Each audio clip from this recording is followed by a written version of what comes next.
Namaste and welcome everyone to this special show today. We have our good friend Robert Spencer today, and we are going to talk about Islam. Of course, when we have Robert, then we're going to talk about Islam, and this focus is going to be on Islam in Europe. And we've got Vibhuti Ji. So, welcome Vibhuti Ji, welcome Robert to the Jaipur Thank you. Dialogues. Always good to see you, gentlemen. Thank you. Yes, thank you very much. You're welcome. Also It has been a request long everyone time, but yes, yeah. to please It has been. subscribe the Jaipur Dialogues and the Jaipur Dialogues USA as well.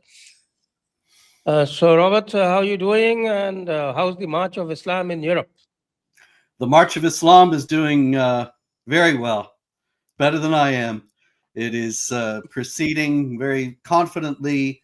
It is increasingly common to hear Muslims in Europe as well as in the United States boast about how they will eventually be taking over, and the European leaders, including Britain, they are all so avid, so desperate for Muslim votes that they are compromising their own country's integrity, cultural identity, history, and their own people. They are betraying in order to enable the Muslim conquest of Europe without firing a shot.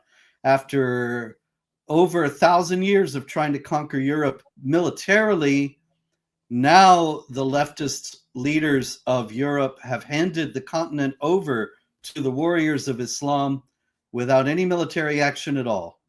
And by the end of this century, Europe will be an Islamic continent.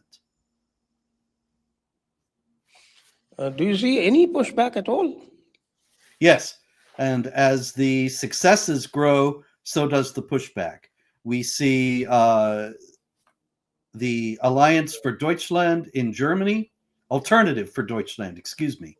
We see the Restore Britain Party in Britain, and in France, it's the National Rally of Jordan Bardella and Marine Le Pen.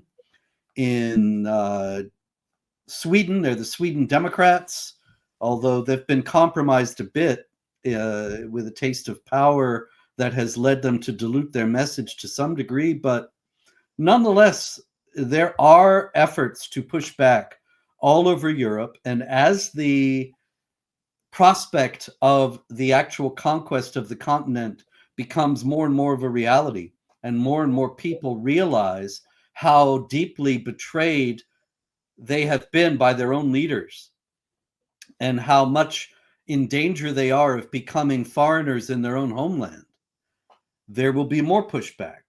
So I said a moment ago that Europe will be Islamic by the end of this century. That's actually not my prediction, but that of the historian Bernard Lewis. Over 20 years ago, he predicted this. And I think he's right, but I think that the intermediate step between the situation that prevails now and an Islamic Europe will be a period of bloody civil war in Europe, where native populations that refuse to be Islamized will begin to fight back. I am not condoning this or calling for it. I'm predicting it. And I do also predict that because the left, which is in power all over Europe today, is in league with the Islamic forces, that they will strengthen their alliance against the patriots and brutally crush the uprisings, and thus pave the way for the victory of Islam and the Islamization of Europe. I hope I'm wrong about these predictions, but I expect that if you check with me in 2099, when I'm 137 years old, you will find that I'm entirely correct in what I have predicted. Okay, that's too far into the future. I definitely like the seriousness of the humor in your statement of 2099. But it is definitely a matter of concern. I think I concur with you that there will be an uprising. And as we all know, the left and the Islamists have one thing in common. They can drop to a street war literally at the drop of a hat. Yes. And they're authoritarian. They want to crush dissent. Yeah, And so, and they will have no hesitation in killing people. That's their pastime. And yes, they are trained to kill people. Is the right ready for it? Or no, is the right ready for it? What does it have to do? Where does the leadership come from? Because, as you earlier mentioned, the 4 or 5 names in Europe are completely submissive, completely given in yes. Islamism, if I may say so. Your thoughts? So I would expect that the opposition will come the way it has come in Britain. In Britain, I mentioned Restore Britain a moment ago, and they're a small political party that has very little chance of electoral success. Larger than that is Reform UK, which many people have high hopes for. But actually, the head of Reform UK, Nigel Farage, has already betrayed his people by saying that we can't make this into a conflict with Islam, and if we make it into a conflict with Islam, we will lose, which is incredibly defeatist and shallow and demoralizing for him to have said, when he could have said, we're going to stand up for our national identity and our national integrity and prevail against the invaders, which is what they are. He has a chance for electoral success, but I'm not sure it will make any difference in light of the fact that he does not intend to deal with the real problem, which is the Islamization of Britain that is very much on the horizon now, and more people are seeing it. So the real opposition, I would suggest to you gentlemen, is Tommy Robinson.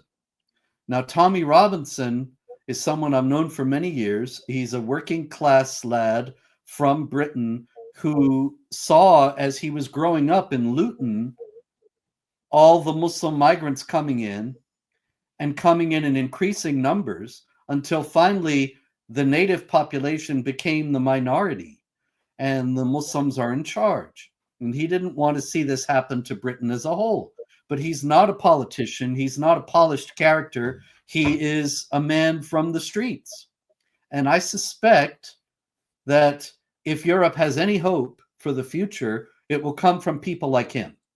In Germany, in Spain, in France, in Sweden, in Italy, there will arise ordinary people who would have led very ordinary lives if it had not been for this period of national crisis that calls upon them to come forward to try to save their people, save their nation, which is what is at stake here. What we're talking about when we talk about Islamization, you know very well from Indian history, and you can see it in the history of Egypt and the history of Syria and of Iran and other countries, that these were Afghanistan, which was a Buddhist country, Iran, that was Zoroastrian. These cultures were completely overwhelmed and eradicated. The Christian culture of North Africa, completely eradicated. In Egypt, the native people of the country are a tiny minority that is harassed and persecuted on a regular basis. And you know that this is what happened in India when the Muslims were ruling. The Hindus were not a minority, but they were made to put into the status, I should say, of practically a minority in their own country or foreigners in their own country and denied basic rights. And this is Islamic law. And so when it comes to Britain, when it comes to Sweden and France and the rest of them, the same thing will happen to the native people there. And I believe that it is from those people, from ordinary working class people, that any hope of pushback will come as well.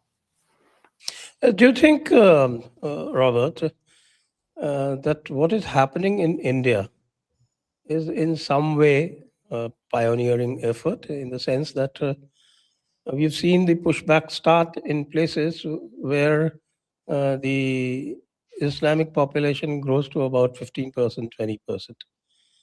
And we've seen also that in places like Assam and Bengal, where the population of Muslims was something like, in Assam it was 35%, and in Bengal it was close to 30%. And in the elections, these people were wiped out. The parties who were anchoring for the Muslims, they were wiped out. And not just wiped out, after that, the reversal of those Muslim favoring laws happened at such staggering pace that even we, the die-hard anti-Islamist people, even we have been taken aback whether that could happen. In fact, today, sorry, I mean, um, today I can say that there have been more mosques demolished in India in the past 6 months or so than it has happened in Europe in the past 60 years. Mhm. No mosques have been. Just the other day, one big mosque was abolished, or as they say, martyred in Jaipur. Another one in Bombay. These are the places you could never think of those kind of things happening. 10 Yes, years back, you couldn't think of it. and there are no mosques. It's not happening anywhere else in the world.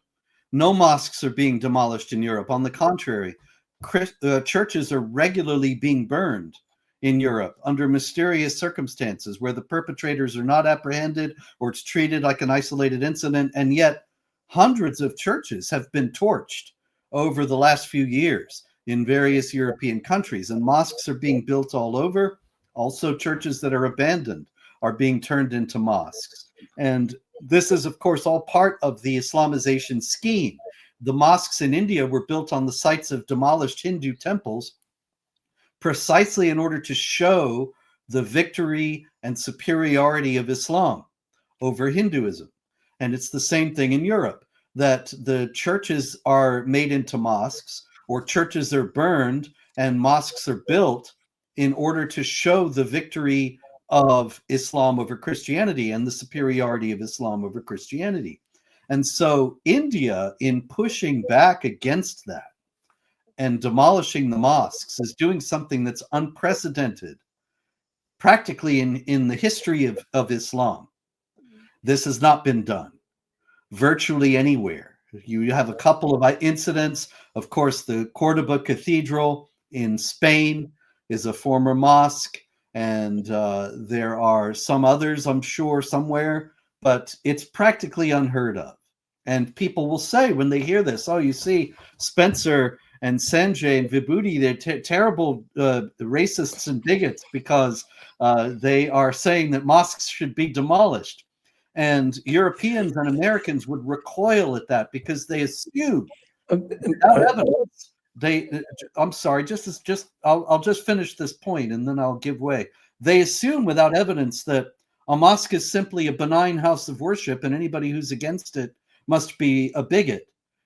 Whereas we know from history, from Islamic theology, and from the record of mosques all over the world, that they are centers for the conquest and Islamization of the surrounding area, that weapons are stored in them, and so on.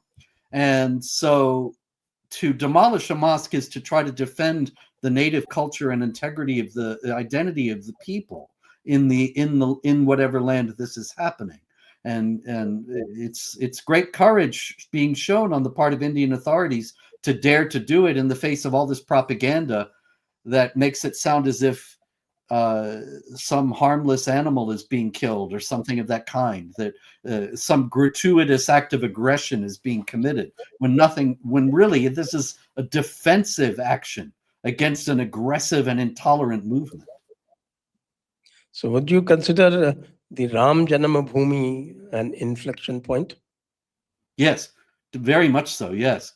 That right now, if Europe were to understand the gravity of the threat it faces, which it should understand, since it understood it very well for 1,000 years of jihad and resisted and fought against the invading Islamic jihadis and drove them out of France and drove them out of Spain and faced them down at Vienna and ultimately drove them out of that whole area of Eastern Europe as well.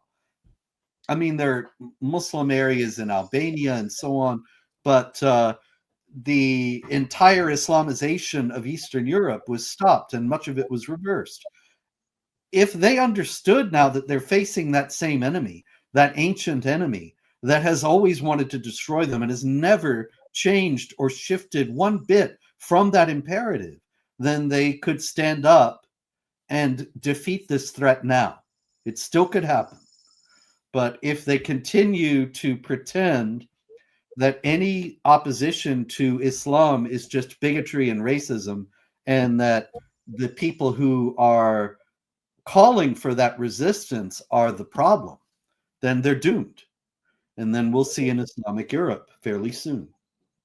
And I'm very, very glad about your laudatory statement about the courage of the government of India and the machinery and administration to uproot, demolish the illegal structures of mosques that have been sprung upon a Hindu temple or an encroached land.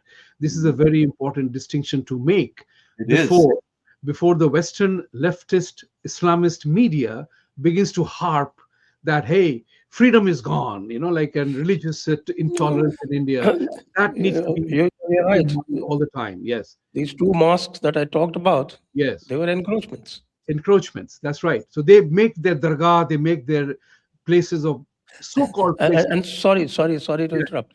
They, along with the Noorani mosque that was martyred, one mazar was also abolished. Mazar. Yeah, that's right. Now the mazar and madrasas needs to go too. But here is a very hundreds of madrasas have been closed down in UP by Yogi Adityanath. Yes. So coming to that, Robert, I'm going to ask you a question. That Islam is spreading with remarkable gay abandon in Europe and America. Yes. I use the word, the gay abandon with which they are going around, opening mosques. And, as you say, what befuddles me is how they are systematically and deliberately using freedom as the fault line of democracy. So Texas, Florida, they are attacking the bastions of Republican Party and making an encroachment, if I may use the word, that I'm creating my own ghetto where Sharia law will apply, but not the American laws will apply. This surreptitious way, the way they are spreading, the way the mullahs are talking, that we are here to conquer America. America doesn't belong to Christians, it belongs to Islam. That's virtually going on, and I repeat, with absolutely gay abandon. And the rest of the crowd is just listening to it. Mm-hmm. I hope only your abandon is gay, because otherwise Islam will not forgive you. Well, I'm already a bigot, so not forgiven. So hey, what the hell? I'm using this word is also unfortunately had a wonderful connotation at one time. Yes, rainbow also has got a different connotation. So nothing against. Yes, I don't approve. I don't approve of the appropriation of the word, and I'm sorry it happened, because it was a good word, and we don't have an equivalent for that kind of. We don't have an equivalent word that means the same thing. A kind of carefree happiness. Yes. And so on. But in any case, the controversy in the United States over Sharia is going on false pretenses. Just this morning, I read a story from the Fort Worth Star-Telegram, the newspaper in Fort Worth, Texas. And it was criticized. It was explaining how Muslims have to put up with so much Islamophobia and how terrible it is, and how terrible the Republican Party is for pursuing anti-Sharia initiatives. And all Sharia is religious law for Muslims. And this is what people in Texas are being told. And this is what people all over the country are being told. And this is the problem, that they are being lied to about what Sharia really is. If they wanted to know, and any even half-educated person should know, if you want to know what Sharia is, go read manuals of Islamic law, which are readily available. Or if you don't wish to read that, look at Iran or Saudi Arabia or Afghanistan or Pakistan and see what Sharia is when it's applied. And you see in every case that you get an oppressive regime that denies the freedom of speech, denies the equality of rights of non-Muslims, denies the equality of rights of women, institutes all manner of abuses. And so what's to like about Sharia? And why should we not oppose it when it is an oppressive, supremacist, expansionist, violent political system?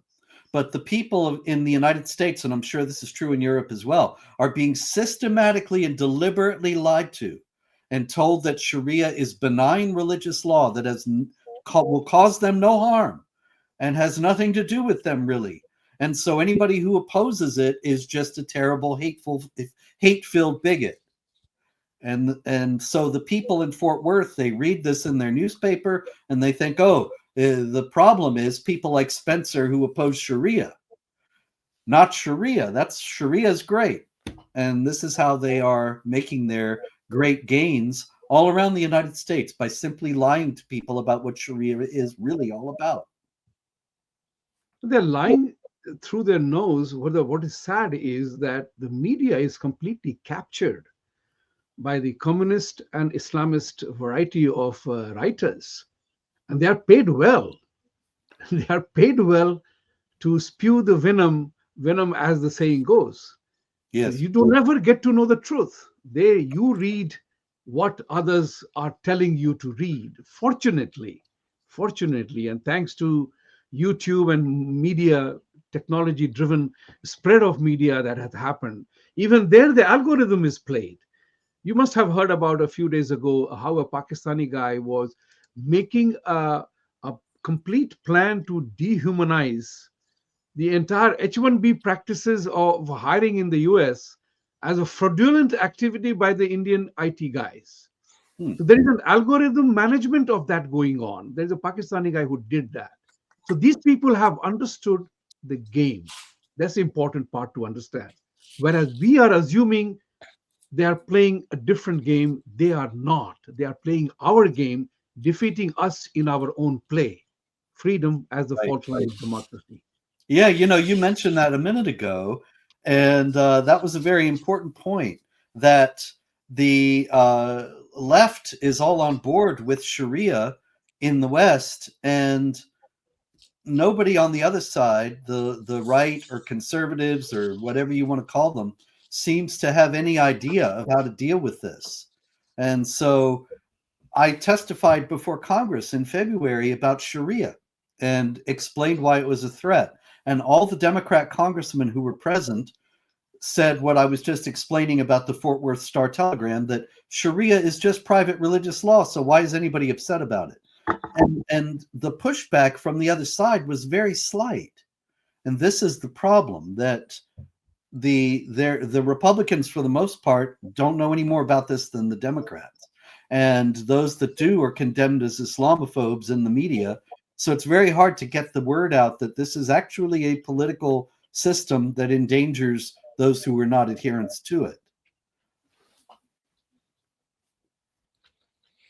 Yeah, I mean, I would like you to think about the differences that allow India and Indians, and particularly Hindus, let's say, to take on Islam, even at the cost of grave danger and grave damage. And the Europeans, especially the public, not do it. Do you think there are some cultural issues, or uh, there are some deep lying uh, issues which uh, make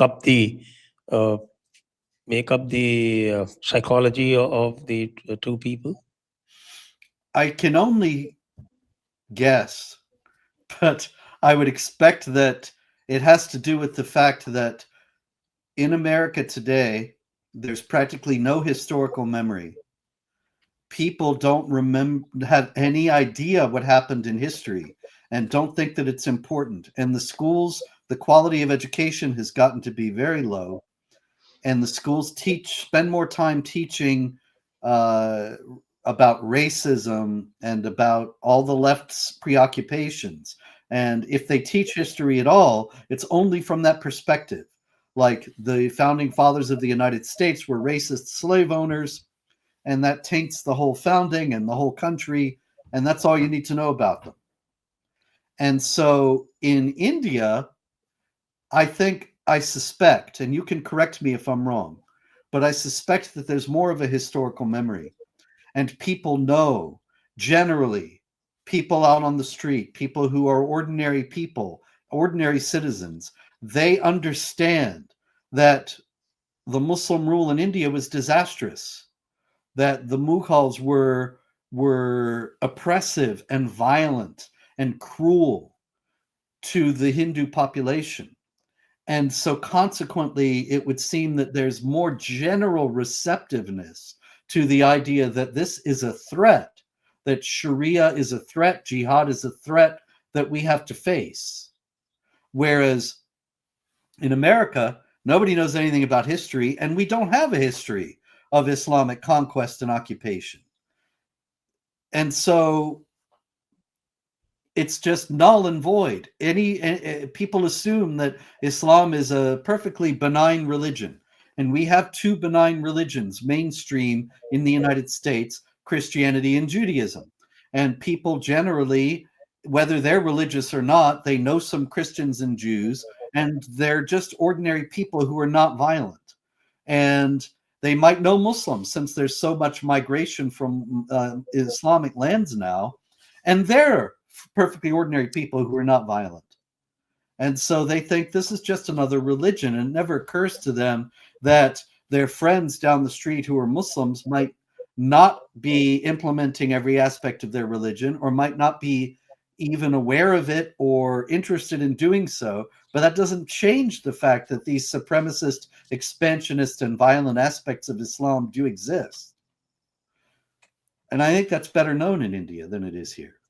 Relatively speaking, yes, indeed. But let me disappoint you by saying that we have our own major equivalents of Audrey Truskay in the name of a famous name called Romila Thapar and Irfan Habib, who have tried to, make the mutton kebab and Mughal gardens a very pleasant experience for Hindus as such, forgetting Pahalgam and so many Pulwama and Uri and everything that has happened in the past. But there are people who do paint the different picture. But here is a problem. You said something very interesting, that America has no history of Islamic suppression or rebellion or whatever it is there. But here is New York. I'm a resident of New York City. I've seen 9/11 happen here, right? And in as many years, you have a Mamdani who is a mayor of New York City who openly refused to go to Israel parade for the first time in 65 years or 45 years. And no media is talking about it.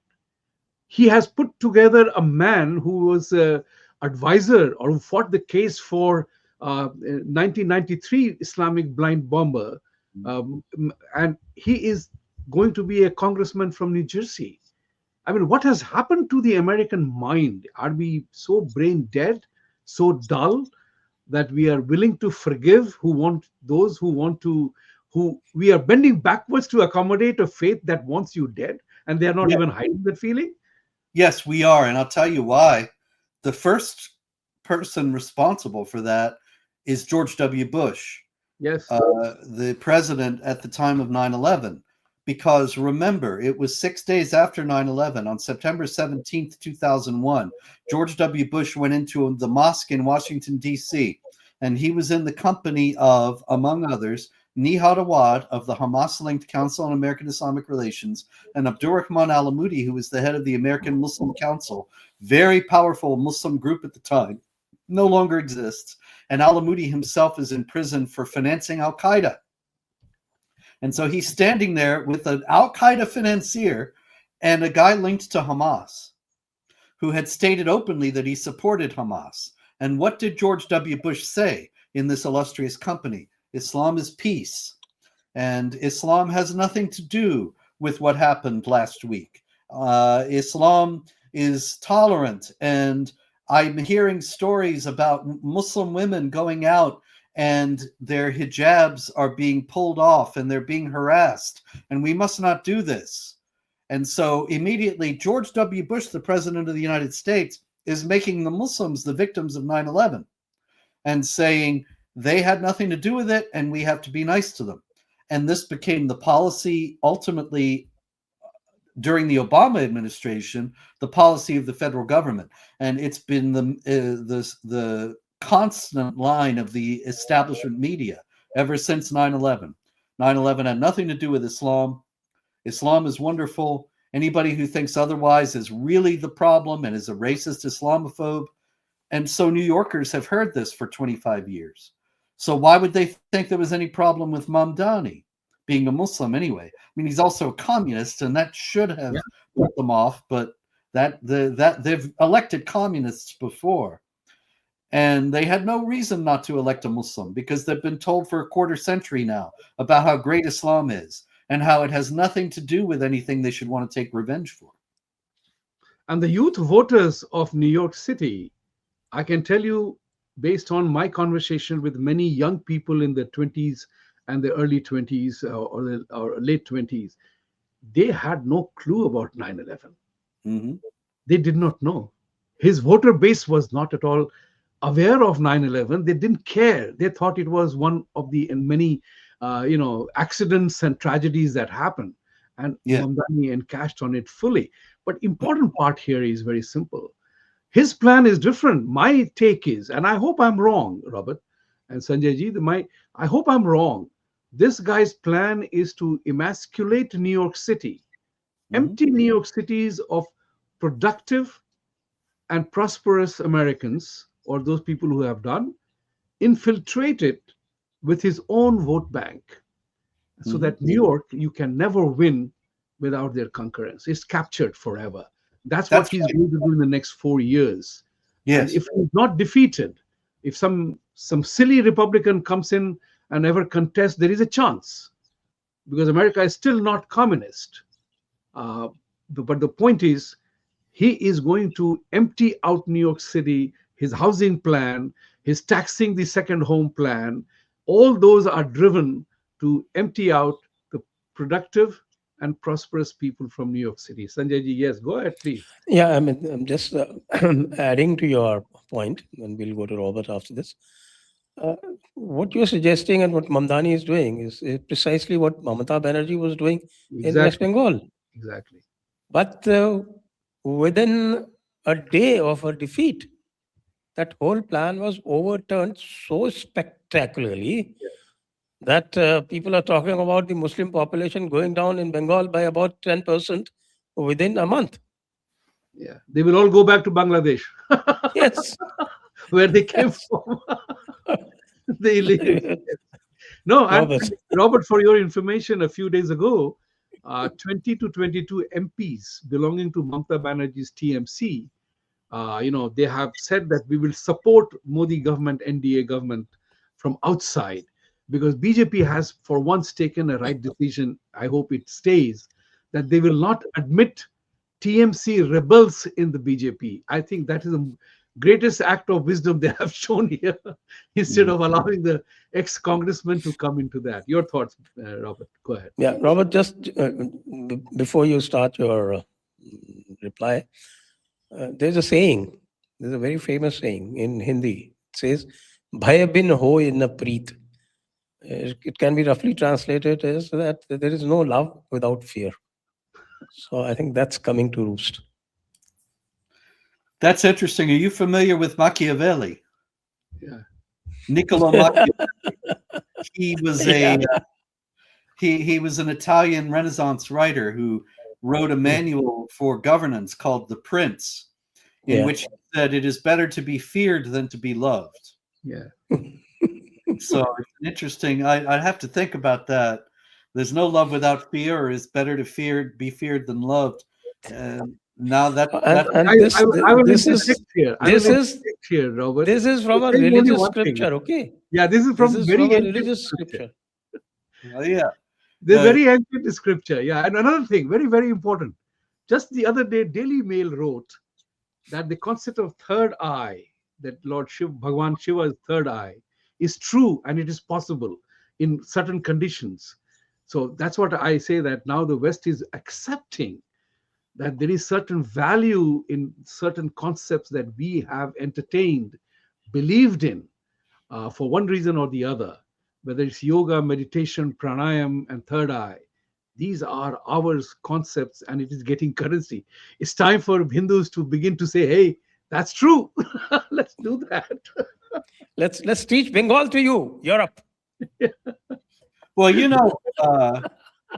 I think that would be a much more positive development than the Islamization of Europe, because the expansion of Hindu philosophy would not be something that would lead to violence or oppression or the destruction of the native culture. If people wanted to embrace that, that's entirely in line with Western pluralistic ideas, that you may believe one thing and I may believe another thing, and we respect one another, and we're not trying to gain hegemony over one another.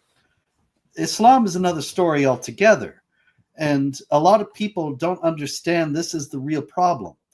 I don't really have any problem with anybody if they want to pray to Allah and read the Quran. My problem is that when they pray to Allah and read the Quran, then they want to convert me and they want to kill me if I refuse. Yes. And or subjugate me under their hegemony. And that's another story altogether. The free exchange of ideas and the mutual mutual give and take in regard to various philosophies or religions or ideologies, that's all to the good. It's only when one of them is so intolerant, so oppressive and violent and supremacist that it becomes a problem. Yes, we can see that, and you would agree with me, Vibhuti Ji, because you have that experience, that the behavior of Muslims in different states can be different in India, because we've got so many. It's so diverse. We've got about 28 states and 6 union territories. Well, Muslims And are Islam is another. I mean, this is another thing. People always say that I'm anti-Muslim, which I think that's a terrible thing. It's designed to discredit what I'm saying. You go to Wikipedia and the first thing it says is Spencer's an anti-Muslim writer. And this is just a smear designed to discredit my work on the basis of saying that I'm against a group of people. I'm not against any people. I love everybody.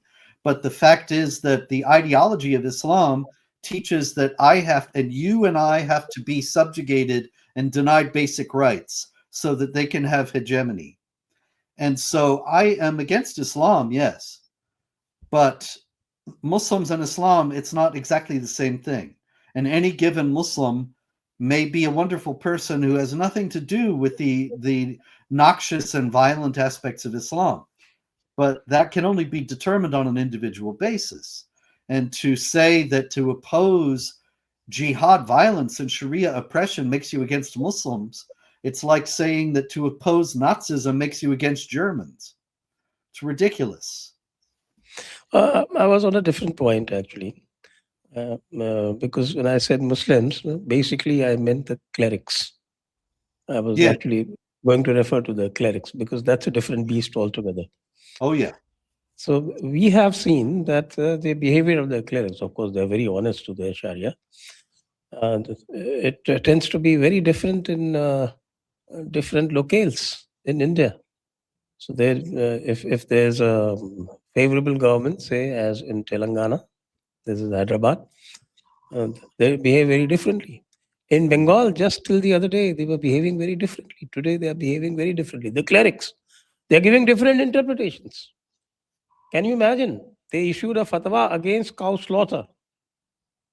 Have you ever heard this kind of thing? Respect cannot be demanded. It can only be earned. And from Muslims, it can only be earned by being strong. That's if right. you are conciliatory and make gestures of goodwill toward them, like the American government, and think they'll be nice to you back, that will never happen. They will only despise you and have contempt for you and become all the more aggressive. But if you show strength, then they will respect that. And this is why when the European states were strong in the 19th century, then you didn't see all this jihad. And the Ottoman Empire, the last great caliphate, was it is in an advanced state of decay. When the European powers became weak and the Americans started lying about Islam, like George W. Bush, then they're more emboldened. Let me ask you a question, being not from India, and you mentioned these various places where the clerics are becoming more conciliatory. I notice tracking jihad activity in all around the world at Jihad Watch. I noticed that a great many of the stories of jihad violence in India come from Uttar Pradesh. Is that correct? Or is that a false Uttar impression? Pradesh, it's the largest state in terms of population. And I always see it. It always seems It's 250. It's 250 million. My goodness, that's almost as big as the United States by itself. Yeah, so it's slightly bigger than Pakistan in population. Mm-hmm. So maybe it's just that it's the largest that I see. It's the largest. That's what the main reason. But they do this, but of course it is al-taqiyya. We know that. Yes, exactly the point. That's what I was going to say. That I'm not trusting them at all. They are playing the game. They know the game. Yes. Oh, sure. Yeah. Oh, yeah. Robert, one question that is very much bothersome and very close to me is our own dear 45 to 47. Why is he? Did the Qatari jumbo jet soften him so much against his previous stance? And what did Munir and Sharif cook, the biryani or the kebab that Trump has become so soft on Islamists, I would be saying. I do think that it is indeed an influence operation that has targeted him very skillfully. And it's not just Qatar, it's also Saudi Arabia and Erdogan, the president of Turkey. And that they have convinced him that for various strategic reasons, he should back down from his earlier stance. Also, we have to note the fact that he places a great deal of importance upon his ability to make deals. That's always been the case. When he was a millionaire, billionaire businessman in New York City in the 1980s, I remember I lived there at the time, and he came out with his book, The Art of the Deal, in the 80s and 90s, I mean. And he was the great deal maker. And so I think that he sees the world through that prism, that he's a businessman, he can make a deal with anybody. And he does not even understand the importance that religious beliefs or ideology can have for people. He doesn't have any particular ideology or religion. And so he doesn't understand how strong they can be, even to override pragmatic considerations of making a deal. And he assumes he can make a deal with anybody. And then there's also his narcissism. And, you know, I've supported him. I voted for him 3 times. And he won 3 times, by the way. Yes. And I always thought, well, you know, he is kind of egotistical, but everybody has their personality defects, and it's not a major thing. Now I think it's a major thing. Maybe I'm wrong. I've never met the man. Maybe I'm wrong. I hope so. But it seems to me that recently, maybe because of his advanced age, he's becoming less restrained, and his ego has run wild to the extent that, well, he's putting his name on everything. He's going to sign the dollar bills. He's put his name on the Kennedy Center. He's put his, I forget what else actually, but it seems like it's out of control, the narcissism. And what does that have to do with Iran and Israel and all this conflict? He really wants that Nobel Peace Prize. And it rankles him that Obama got it for nothing, just because he was another leftist president and also the first black president. And so he really wants a Nobel Peace Prize, and he wants to be known as the great deal maker who made the deal for peace. And so he's letting that override all other considerations. and even the national security of the United States, to say nothing of that of our putative ally Israel. There is something about compromise and the art of the deal which I was taught, and it has stuck with me. There cannot be a compromise between a drop of cyanide and a gallon of milk. If Yeah. you remember that, every other deal falls in place because that's something, that chapter needs to be added to Trump's Art of the Deal book. Yeah, yeah, Yes, yeah. that is true. And by the way, the only successful deal during this, what should we say? So war or skirmish or whatever, during this episode has been made by very quietly by Narendra Modi between UAE and Israel, or UAE and Iran. Mhm. Yes. They're not attacking each other anymore. Very quietly. Nobody's heard about it. You're quite right. And notice, there's no such deal with Iran and Kuwait. And so Kuwait keeps getting the missiles now. And Trump says, oh, it's no big deal. We're very close to peace.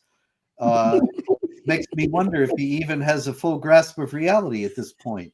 Imagine transposing that to any other conflict and saying, well, Hitler's bombing London, but we're so close to a deal, we're telling London not to retaliate. It would be ridiculous. Yeah, there's something totally off, and that's the worrisome.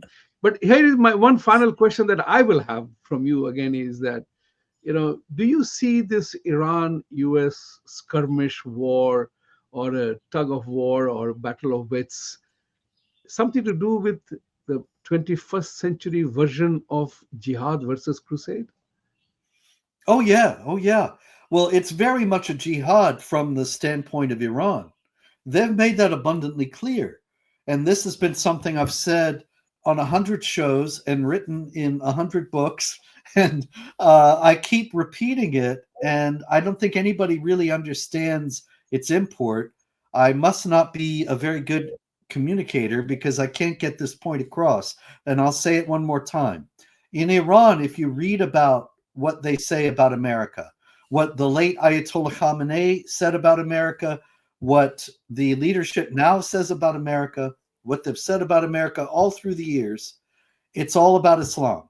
America is an enemy of Islam.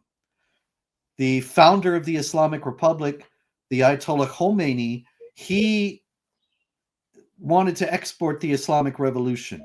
He was very clear about this, and this is something that has carried on after his death, that the Iranian leadership has frequently said that the Iranian Islamic Revolution was not just for Iran, it was for the whole world. Iran is just the first step, and they want to take it everywhere, export it to the whole region, to India, to China, to the United States. What is the foremost competitor to that vision? The United States, because the United States is the global defender of free societies, of representative government. It's the oldest constitutional republic in the world, and so on and so on. And so they think if they destroy America, they will have the most powerful sign that their Islamic revolution is for the whole world. And many of the countries of the world will start to fall into line. So they see it all in Islamic terms. It's about their Islamic revolution. And if you read about the conflict from the State Department and see what all of the American presidents since 1979 have ever said about the Islamic Republic of Iran, they never talk about Islam. And it's the same thing with Israel. You read the Palestinian Authority communiques, you read Hamas, it's all about Islam. You read the United States about the conflict, no mention of Islam. Islam is the key to understanding the conflicts, and the entire foreign policy establishment of the United States completely misses it. And so there's no way that there's ever going to be a satisfactory resolution to these conflicts or any kind of negotiated settlement. because even the very idea that a negotiated settlement will fix things is based on the idea that they even want to end the conflict. When they don't, what they want to do is conquer and Islamize the world. And so they need to destroy the United States as the foremost stepping stone to attaining that goal. And any negotiated agreement will just be a step toward that goal of destroying the United States. And very true. India and the United States are the only two countries that are standing in between. Yeah, If they succeed in these two countries, they have captured the world. that's There it. is no doubt about that. There is no doubt about it. One more, I guess. Yeah. And that is China, and nobody utters a word Yeah. against China. I might, Not Iran, not Saudi, not Hamas, nobody. the barrel power flows from the barrel of the gun in China. That's it. Yeah. Well, China and what they do is unspeakable. Yes. Yeah. Yeah. Well, they're still ostensibly a Marxist regime, even though they are really a fascist regime because they no longer have government ownership of all the means of production. They have it in private hands, but it's all oriented toward the goals of the state. That's fascism. But ostensibly, it's a Marxist regime. And in America, it's Marxism that is taking over with Mamdani and AOC and Bernie Sanders and all those people. The whole Democrat Party really is Marxist now. Yes. And so it's Marxism or Islam or a free society. And right now, the free societies aren't looking that healthy.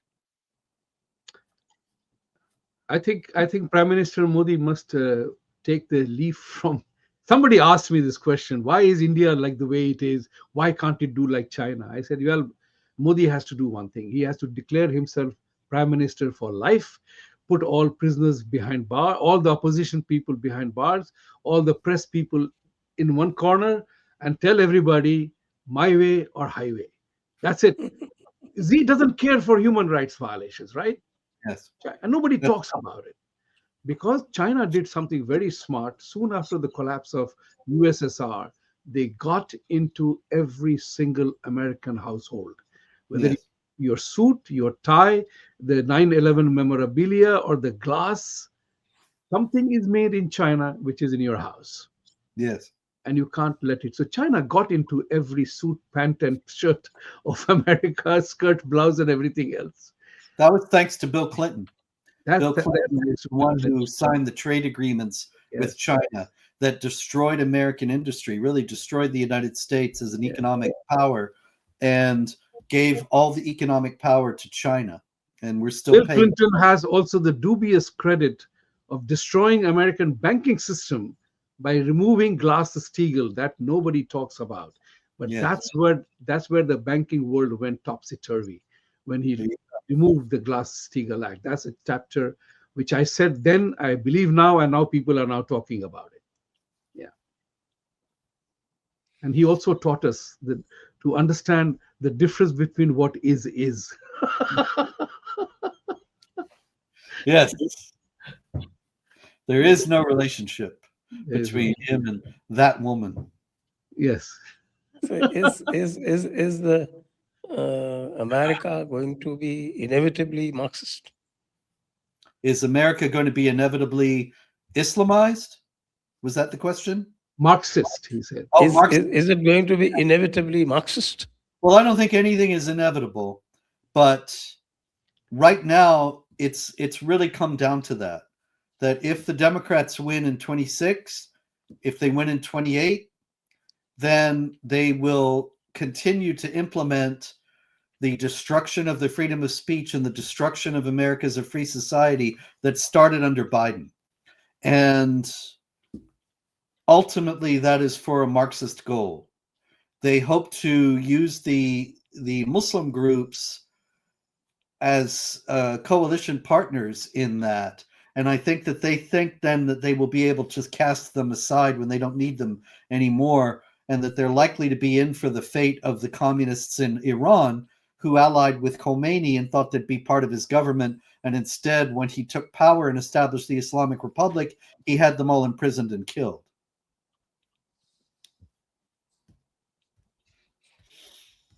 Yeah, We all need to pack up. that makes sense.